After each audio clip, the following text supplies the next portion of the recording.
je moet nu wel echt gewoon even kijken naar de... Het is specifiek voor de jeugd, hè? Ja. Daar haalt het om, hè? Dus dan, als jij denkt dat het goed is, zo, ja. Dat het een prima voorstel is. Nou, wij zouden die €15.000 willen besteden aan sportverenigingen om leuke activiteiten mee te kunnen organiseren. En ook voor gratis vervoer naar uitgaansgelegenheden in België en het ondersteunen van festivals hier in de buurt. Naar België, is dat om alcohol te kunnen drinken? Voor mij niet, maar het is daar wel gezelliger. Gewoon omdat daar dan meer mensen zijn. En welke partij vertegenwoordigen jullie? De VVD. Geachte raadsleden, al 2 jaar lang staat er een bedrag van €15.000 eigenlijk geoormerkt, dus bestemd voor de jeugd hier in onze gemeente Sluis. En die €15.000 ligt eigenlijk te wachten op nieuwe initiatieven. Waar komt die €15.000 vandaan? Vroeger was in Katzand de Joy, daar reed een bus naartoe. En eigenlijk het bedrag wat we daaraan besteden, aan die bus die naar de Joy heen en weer reed, een paar keer op een nacht, op een avond, op een nacht.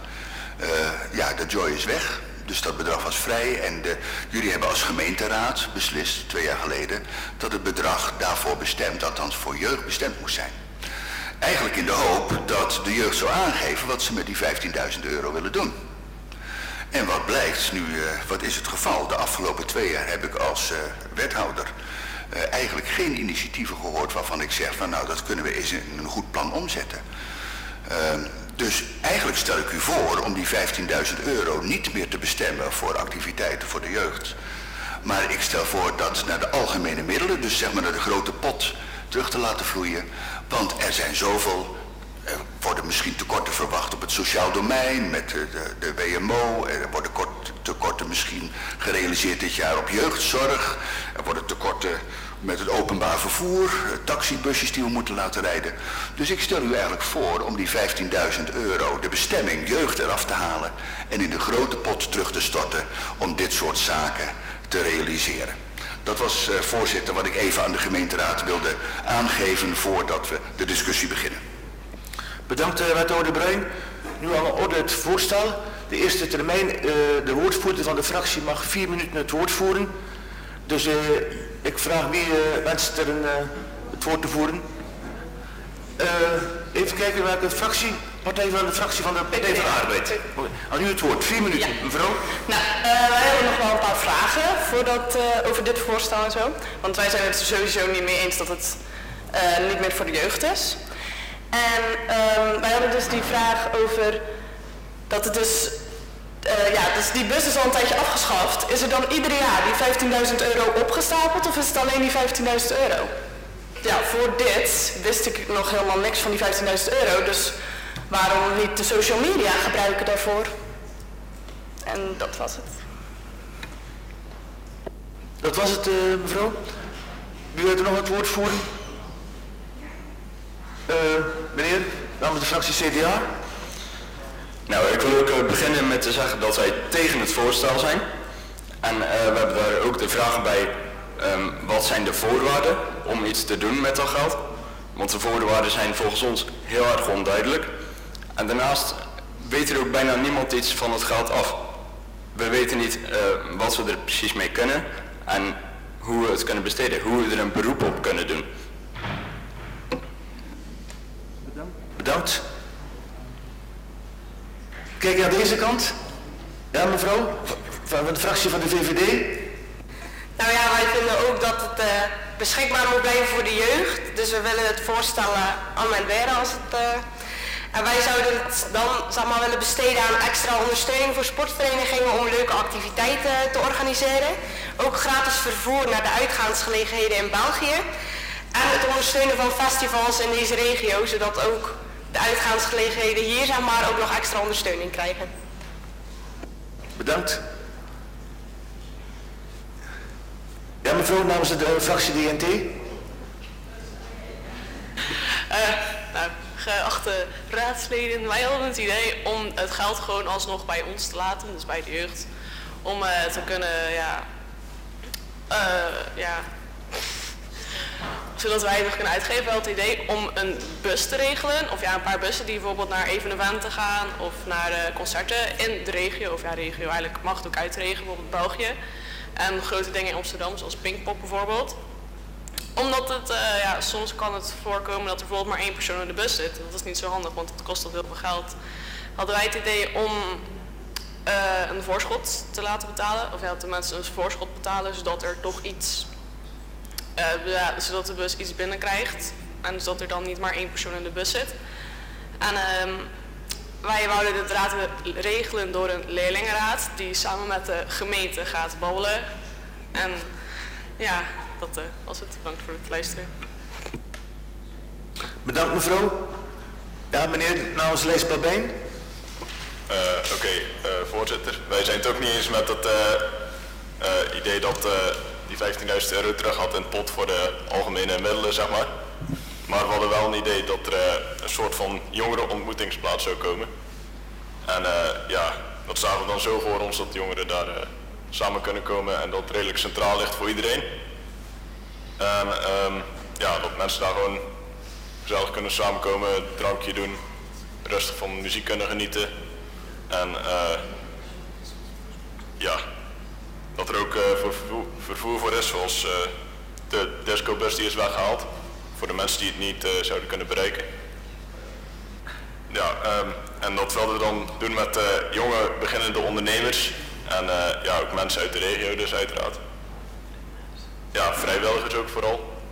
En de leeftijd hadden we dan zoiets van 16 tot 24, dus dan ook echt alleen jongeren. Dat was het. Ja, meneer, namens de fractie Nieuw Gemeentebelang. Bedankt. Zoals u zei, ja, u had nog nooit iets gehoord van de jongeren, wat er moest worden gedaan met het bedrag. Maar wij vroegen ons af, wat heeft u dan ooit al gedaan om de jongeren erbij te betrekken om dit bedrag te besteden? Ook hadden we de vraag, wat doen jullie op het moment al voor de jeugd? Want daar merken we ook niet zo heel veel van. En waar is het geld van de vorige jaren naartoe gegaan dat eigenlijk voor de jeugd zou moeten worden besteed? En waarom is er eigenlijk nooit iets eerder gedaan? Nooit zoiets als dit, zeg maar. Zo het bijeenkomen van de jongeren om een idee te verzinnen. Daarvoor. Dan hadden we nog de vraag of het bedrag ook hoger kan, eventueel. We wouden dit bijvoorbeeld doen door het uit de algemene middelen te halen. Door eventueel toeristenbelasting omhoog te halen. Of door het geld minder te besteden aan, ja, zeg maar nutteloze uitgaven.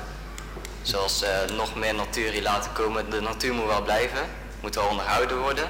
Maar niet nog meer erbij laten bouwen, zeg maar. Nou, dit was het. Bedankt. Bedankt meneer. Ja, meneer, namens de fractie SP. Bedankt voorzitter. Nou, wij zijn het eens met de PvdA, zeg maar, of de vraag is van, is het 15.000 euro of is het nog meer, zeg maar, dat het opgebouwd is. Dat is hetzelfde als de NGB. En wij zijn het ook eens met de lijst Babijn.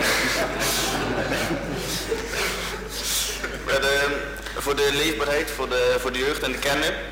Alleen ons idee was dan, zeg maar, om ja, zeg maar, sportgelegenheden beter ja, te laten plaatsvinden in de kernen, zodat de jongeren in de kernen blijven in plaats van wegtrekken naar andere gebieden. En ja, dat was het. Bedankt. Kijk, er is nog één fractie nog niet aan het woord geweest. De fractie van D66, aan u het woord meneer. Nou, wij hadden zeg maar het idee om de 15.000 euro die beschikbaar is te besteden aan vervoer, busvervoer of ander vervoer, naar heel veel verschillende soorten activiteiten voor jongeren. Bijvoorbeeld naar musicals, naar bioscoop, naar uitgaansgelegenheden, naar sportwedstrijden. En dat we een Facebookpagina daarvoor oprichten, zodat iedereen zich kan aanmelden als je mee wilt of niet. Dan maak je een e-ticket op internet. En dan heb je eigenlijk al betaald, dus je kan niet opkomen dagen. Dit is een heel groot, of ja, dus voor heel veel jongeren is dit komt in aanmerking, want iedereen wil wel iets leuk, iedereen wil wel een keer naar een musical of naar een bioscoop. En dan staat er op internet precies wat je kan doen en wanneer het is en hoeveel het kost. Dus ik denk dat dit heel handig is voor de jeugd. Ja, Raad, ik moet u zeggen dat ik toch wel teleurgesteld ben nu. Omdat ik hoor hoe ongelooflijk weinig draagvlak er is voor wat wij nu als college van burgemeester en wethouders aan u voorstellen. En zeker omdat ik u had uitgelegd dat er eigenlijk de laatste 2 jaar nauwelijks verzoeken zijn geweest. Maar dan kom ik toch even aan die vragen, nauwelijks verzoeken geweest. Laat ik eerst maar even met de PvdA beginnen. Even kijken, aan die kant. Jullie vraag was die 15.000 euro jaarlijks of incidenteel? Hè? Nou, dat was een jaarlijkse bijdrage, want wij lieten elk jaar die discobus rijden. Hè? Dus in principe stond dat bedrag er jaarlijks voor om dat te dekken. Dus als we het nu hebben over 15.000 euro, hebben we het over een jaarlijkse bijdrage. Maar dan moet er natuurlijk wel iets heel goeds onder liggen. U vroeg ook welke vragen waren er dan wel, omdat ik had gezegd er was eigenlijk de afgelopen jaren waren er nauwelijks vragen. Nou, een van de vragen die er wel was bijvoorbeeld, was bij het Eenhoornfestival is een discjockeywedstrijd gehouden. Daar zijn wat kosten voor gemaakt. Nou, dat was een klein bedragje en dat is daarvan betaald. Maar dat is eigenlijk een heel klein deeltje, maar het ging niet eens over 1000 euro, het was zelfs minder. Dus dat is eigenlijk de enige vraag die ons heeft bereikt. Nou vroeg u ook, en dat zijn meer partijen die het hebben gevraagd, ja, hoe heeft de gemeente dit nou gepromoot? Dat is een beetje onbekend. Is er via social media wat aangedaan of wat dan ook? Weten wij dus als jongeren wel hoe die 15.000 euro te besteden zou zijn? Wat wij daarvoor kunnen doen? Wat voor ideeën we daarvoor kunnen aandragen? Ja, wij hebben dat wel op de website heel duidelijk gesteld. Maar ik zou me kunnen voorstellen dat jullie als jongeren die website van de gemeente niet dagelijks 10 keer bezoeken.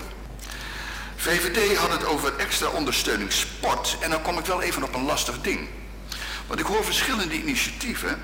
Ik hoor bijvoorbeeld het initiatief van D66, busvervoer naar verschillende activiteiten, musical, bioscoop, daarvoor een Facebookpagina, met vooruitbetaling, waardoor je zeker weet dat jeugd erbij is. Extra ondersteuning sport, zegt de VVD. Een ander zegt als een soort ontmoetingsplaats, een centrale ontmoetingsplaats, Lijstbabijn, met vervoer er naartoe wie er niet kunnen komen. En dan denk ik, ja, dat zijn een boel dingen voor 15.000 euro. Die 15.000 euro, op het moment dat je 4 keer een bus laat rijden en je realiseert nog wat anders, dan is die 15.000 euro voor dat jaar op. Dus hoe kan er nou een structureel voorstel komen waarvan we zeggen, nou, voor 15 mil is dat wel te doen. Want de vraag was bijvoorbeeld van, even kijken hoor, kan het bedrag hoger, nieuw gemeentebelang? Hè? Zitten we vast aan die 15 mil of kan het hoger? Nou ja, wat ik u als wethouder in ieder geval kan zeggen, ik zal niet pleiten voor verhoging van dit bedrag. En waarom zal ik hier niet voor pleiten? En zo ben ik eigenlijk ook begonnen. Wij hebben toch, ja, het idee, we hebben maar een hele kleine portemonnee. Om u een voorbeeld te geven, voor de thuishulp hebben wij bijvoorbeeld van het Rijk, hebben we sinds dit jaar 40% minder financiën gekregen om dat te bekostigen. Ja, dat zijn allemaal dingen die we ook allemaal moeten betalen, ook voor andere groeperingen. Dus ik ben absoluut zeker geen voorstander van verhoging van het bedrag. En ik zou u ook niet kunnen zeggen waar ik dat vandaan zou moeten halen. Nieuw gemeentebelang had wel een idee waar dat vandaan gehaald kan worden. Die hadden namelijk gezegd, kan het bedrag hoger, bijvoorbeeld met toeristenbelasting. En kan dan bijvoorbeeld die nutteloze natuur, en dat past ook helemaal bij het standpunt van nieuw gemeentebelang, kan die nutteloze natuur dan wat minder. Ik moet u er wel op wijzen, nieuw gemeentebelang, dat die natuur die gerealiseerd is, en waar we natuurlijk niet heel veel meer van kunnen realiseren, want daar is niet echt veel geld meer voor, is wel in ons toeristisch product, de economische kurk waarop wij toch een heel stuk drijven, toch wel heel belangrijk. Ik denk dat toeristen hier het heel prettig vinden om langs de kreken enzovoorts te fietsen. VVD had ook nog over uitgaan in België. Moet ik dan denken aan de bus die dan met regelmaat, en ik las in de krant vanochtend dat die blijkbaar weer gaat rijden, voor het eerst, want heeft een hele tijd niet gereden. Uitgaan in België. Waar ik me wel afvraag, en dat wil ik dan ook graag weten van de VVD. We hebben natuurlijk een alcoholwetgeving nu in Nederland, preventie en handhaving, die uitgaat dat je tot je 18e geen alcohol drinkt. Als je dus een bus organiseert naar Belgische disco's, waar ook 16-jarigen mee kunnen, die dan wel alcohol kunnen drinken, is dat tegen het beleid van onze gemeente in. Dus wij zijn daar eigenlijk geen voorstander van. We snappen dat je het doet. Aan de andere kant denk ik van ja, als je dan zo'n bus laat rijden, zorg dan dat er inderdaad 18 plus in zit. Dat je daar niet mee in de problemen komt. En de VVD pleit ook voor uitgaansgelegenheden hier. Om daar ondersteuning, ik wil u even wijzen, dat recentelijk in is gevoerd de wet Markt en Overheid, waarin het eigenlijk niet doenlijk is voor een gemeente om particuliere ondernemers te ondersteunen. Om jullie een voorbeeld te geven, Joy Open Air, vorig jaar, is door ondernemers georganiseerd. De ondernemer die eerst de Joy had, dat is ook een particuliere ondernemer. En daar kunnen wij niet zomaar subsidie aan verlenen, omdat want stel je voor dat je het aan hem wel doet, dan komt een andere ondernemer en zegt maar ik heb een heel ander initiatief. Mag ik ook in vervangen gemeente? Dus dat kunnen we eigenlijk niet goed doen. TNT had het over een bus naar evenementen. Jullie noemden het voorbeeld bijvoorbeeld Pinkpop. Dezelfde vraag heb ik een beetje bij de anderen, bij België. Voor wie doe je het dan? Wie gaat er dan allemaal mee? Zijn dat dan alleen de muziekliefhebbers? Want anderen zeggen doe iets op sportgebied.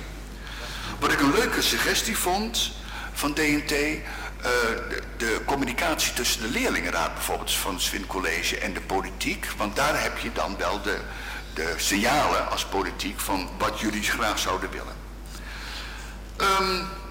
Lijs Babijn, die jongerenontmoetingsplaats centraal. Maar Lijs Babijn, die hebben jullie al. Time-out. De time-out is, daar heb je alles, daar kun je muziek draaien, daar kun je evenementen doen. Dus ik begrijp niet goed dat jullie nog naar moet ik dan denken aan een tweede ontmoetingsplaats? Jullie hadden het over centraal en vervoer er naartoe. De time-out staat bij de school en ik neem aan dat jullie elke ochtend netjes bij de school aankomen. Dus ik denk niet dat het vervoer zo'n probleem is. Dus dat begrijp ik niet goed en ik hoop straks van Lijs Babijn te horen hoe ze dat dan wel bedoelen. Lijs Babijn had het ook samen met jonge ondernemers. Ik verwijs even naar mijn antwoord net over markt en overheid. Hè? Even kijken, nu gemeentebelang, dat heb ik al gehad. SP vroeg ook, is het 15.000 of meer? Nou, dat antwoord heb ik al gegeven. SP, dat vond ik wel een mooie. Jullie hadden het over leefbaarheid in kernen. Hè? De sportgelegenheden in de kern, dat mensen niet weggaan. Ik vind dat wel een hele goeie, want het heeft ook te maken met sluisverbind over die kernen. Dus dat is wel een argument wat me wel aanspreekt, moet ik eerlijk zeggen.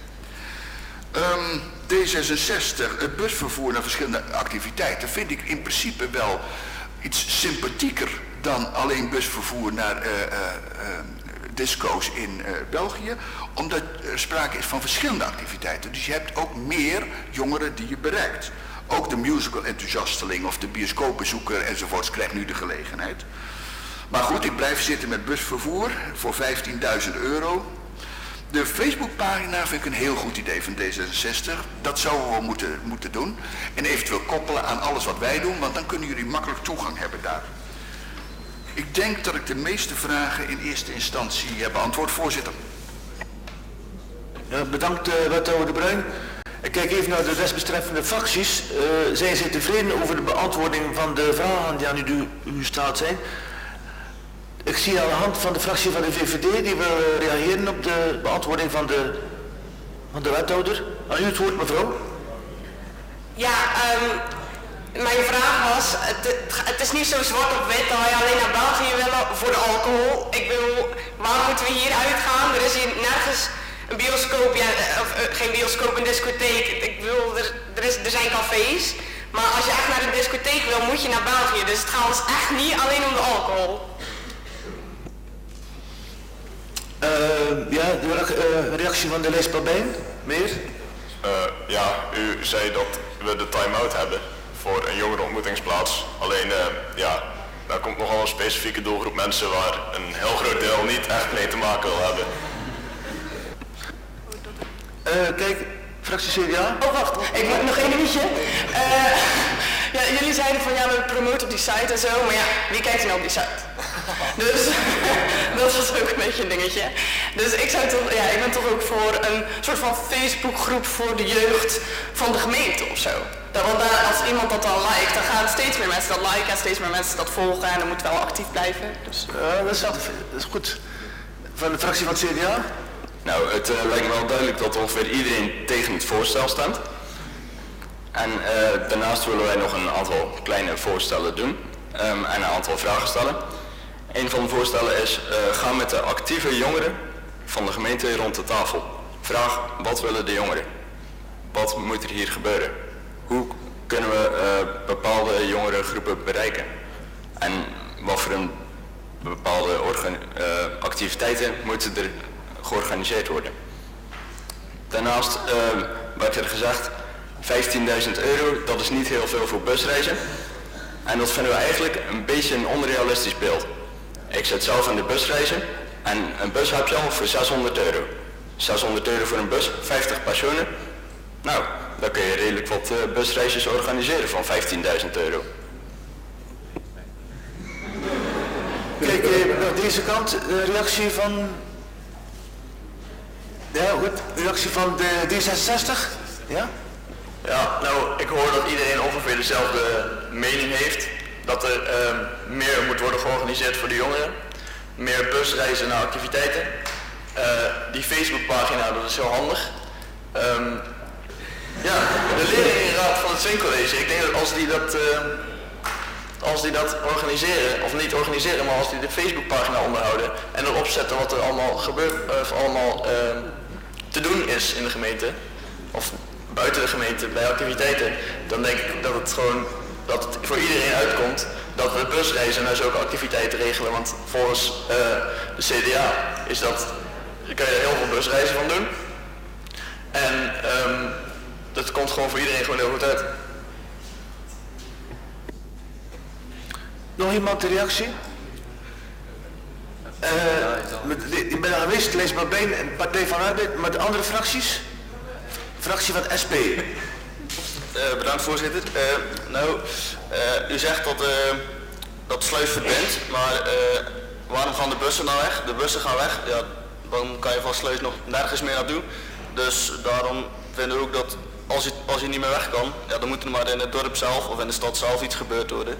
En daarom vinden we ook dat bijvoorbeeld die sportgelegenheden dan in het dorp zelf beter moeten worden. Omdat je toch nergens meer naartoe kan, omdat de bussen weggaan. Kijk even, fractie gemeentebelang.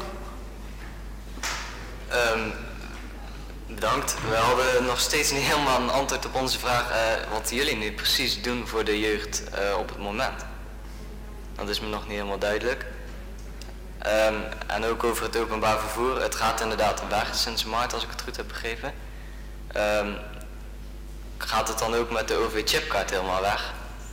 Want op het moment dat iedereen die slaagt, zeg maar, krijgt iedereen een OV, zeg maar, om gratis te kunnen reizen met het openbaar vervoer. Als het openbaar vervoer hier weggaat, kan die OV-chipkaart dan daar nog steeds voor worden ingezet? Of zal iedereen nog steeds op zijn eigen manier naar de boot moeten gaan? Les Babijn, daar schrok ik wel van uw reactie. U zegt, in time-out zit een specifieke doelgroep waar wij eigenlijk niks mee hebben.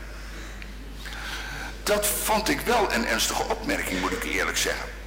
Want die time-out is opgezet als een voorziening die een beetje aan het Swingcollege vastzit. Waar inderdaad jongeren na school lekker tv kunnen kijken, spelletjes kunnen doen, met elkaar kleppen, waar feestjes georganiseerd worden. Dus eigenlijk was hier er wel voor wat jullie in gedachten hebben. Dus misschien moeten we daar eens naar kijken hoe dat dan zit. Als jullie je daar niet toe aangetrokken voelen, moeten we misschien aan het concept wel eens eventjes wat aandacht besteden. PvdA pleit ook voor een werkgroep met een agenda te maken voor die bus. Hè? Nou, dat zou heel goed met die Facebook, dus daar ben ik wel blij om, de opmerking van de PvdA. Wat ik een goede vond, is dat de PvdA zei, de gemeente hoeft niet alles te betalen, ook de deelnemers kunnen met een deel dat vergoeden. Hè? Dat zal ook niet anders kunnen, want we hebben maar 15.000 euro. PvdA zei, wie kijkt er nou in vredesnaam op die site? Laten we maar een Facebookgroep voor de jeugd maken. Nou, dat zou je kunnen koppelen aan een werkgroep. Het CDA, die constateerde dat iedereen tegen het voorstel is. Ja, dat had ik met u geconstateerd, CDA. Ja. Maar riepen gelijk op om actieve jongeren aan tafel te krijgen. Hoe bereiken we dan welke activiteiten? Dat vind ik dan prima. U meldde nog even, omdat u erbij betrokken bent vanuit het CDA, dat de busreizen, dat zo'n bus maar €600 kost. Daar had ik geen idee van. Ik denk aan bussen al vaak aan €1000 en denk dan kun je 15 ritjes maken. Maar blijkbaar kun je dus wat meer ritjes maken als je het daaraan zou besteden. D66 zei ook wat meer busreizen. En die zei dus, Facebook zou handig geregeld kunnen worden door de jeugdraad van het Swin College, maar ik begreep al, de jeugdraad, dat niet bij iedereen of de aangewezen instantie is om dat te doen. Misschien moeten we dan ook naar een andere vorm denken. De SP, ja, jullie blijven heel consequent als fractie. Jullie hebben steeds gezegd, ook in de eerste termijn, in het dorp zelf, in de kern zelf, daar moet het gebeuren. Ik hoor vanuit de SP vooral zaken over sport. Nou, dat is natuurlijk ook een van de zaken. Dat is trouwens wel, mind you, in onze gemeente wel goed geregeld. Als jij ziet dat we, als je het vergelijkt bijvoorbeeld met een stad, ongelooflijk veel voetbalsportverenigingen hebben. Wij hebben een hele grote sportdichtheid. Als je het vergelijkt met andere regio's in Nederland. Dat je het nog meer zou willen hebben, snap ik. Maar onze sportdichtheid van mogelijkheden is groot. Je kunt hier zwemmen, je kunt hier atletieken, je kunt hier voetballen, je kunt hier turnen. Je kunt hier eigenlijk alles doen. Het enige wat een beetje ontbreekt, en daar is een petitie voor aangeboden aan mij een maand of 4, 5 geleden. Dat zou dan een hockeyveld zijn. Dus om die sport te kunnen doen. Maar eigenlijk hebben wij een vrij goede sportdichtheid. Ja, dan schors ik even met deze vergadering. 5 minuten, heb je dat voldoende? 5 minuten? 5 minuten en dan proberen we het bij elkaar te komen en met een voorstel te komen. Ja?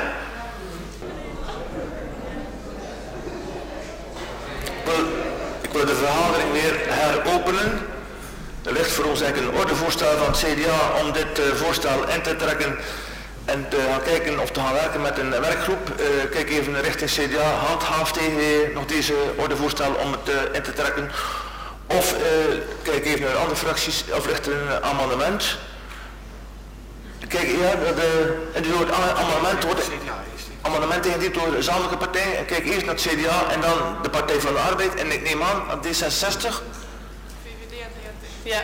Ondertekend of we kijken, ja? Kijk even naar de fractie van het CDA en dan de Partij van de Arbeid. Antwoord? Ja? We hebben een amendement. Een wijziging. Samen met PvdA, als ik het goed heb, de VVD, D66 en DNT. Kijk even naar de fractie van de Partij van de Arbeid. Wij zullen nog een toelichting geven op amendement. Ja, nou, wij willen dus die werkgroep maken en we willen dus dat busvervoer regelen voor die activiteiten. Niet alleen uitgaansgelegenheden, maar ook andere activiteiten. En we willen dat dus ook eigen bijdrage wordt gegeven van de mensen die meegaan in die bus. En die Facebookpagina is gewoon belangrijk. Kijk even naar de VVD, nog een reactie op of een toelichting op een amendement. Dus het is niet nodig, maar je krijgt de kans om dat te doen. Nee? We zijn het ermee eens en we denken dat de werkgroep een goede optie is om het contact tussen de gemeente en de jongeren gewoon goed tot stand te houden en een goede bijdrage van de jongeren daarin en dat het geld al goed besteed wordt met deze wijziging. DNT, reactie?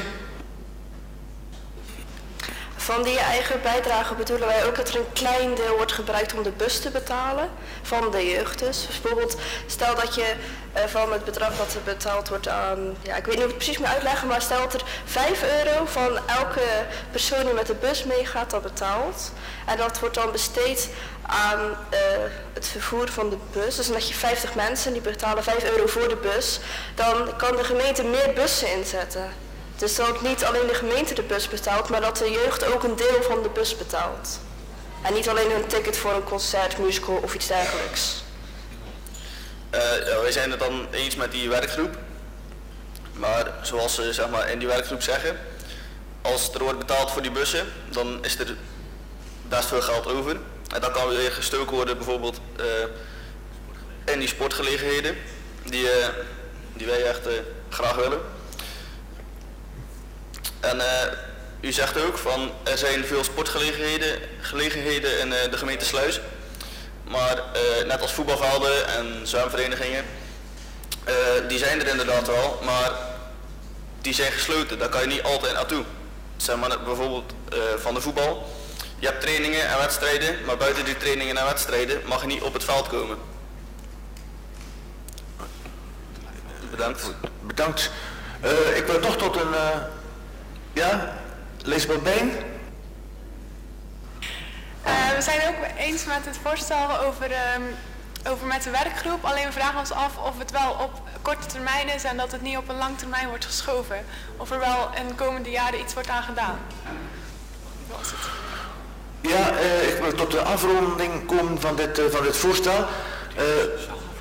Ik ga het even proberen samen te vatten. Als ik het niet goed doe, dan wil ik graag op verbeterd worden. Er ligt een amendement van de partij van CDA, Partij van de Arbeid, D66, VVD en DNT, met om een werkgroep te gaan beginnen en ook de Facebookpagina.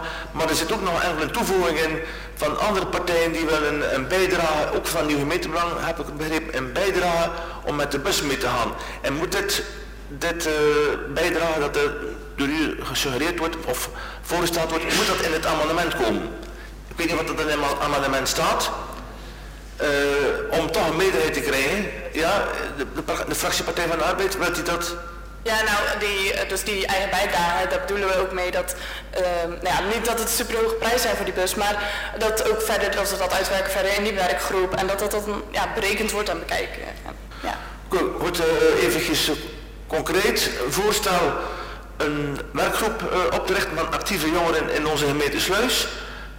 Een Facebookpagina op te richten om jullie allemaal beter te bereiken. Ook een stuk eigen bijdrage in te voeren voor de bus. En dit amendement wil ik dan in stemming brengen. En ik kijk binnen alle fracties. Kijk even naar de wethouder. Ja? Ik heb nog één vraag. Een werkgroep op korte termijn. Heeft iemand een idee hoe we dat dan op korte termijn ook voor elkaar krijgen? Facebook? Via Facebook. Wie gaat hem dan maken, die Facebook? Wie gaat hem dan maken in combinatie met de gemeente? Wie is aanspreekpunt daarin? Daniel? Ja, in overleg met de gemeente zou ik daar wel... In overleg met de gemeente. Ja. Oké. Dankjewel. Kijk even naar de fracties. Kan iedereen zich vinden met het amendement dat nu ingediend is vanavond ook zijn, vanmorgen, om dit voorstel in te dienen? Ja? Wie wilt er hoofdelijke stemming? Niemand? Dan kan ik concluderen dat dit amendement unaniem is aangenomen. En bedankt voor uw aandacht.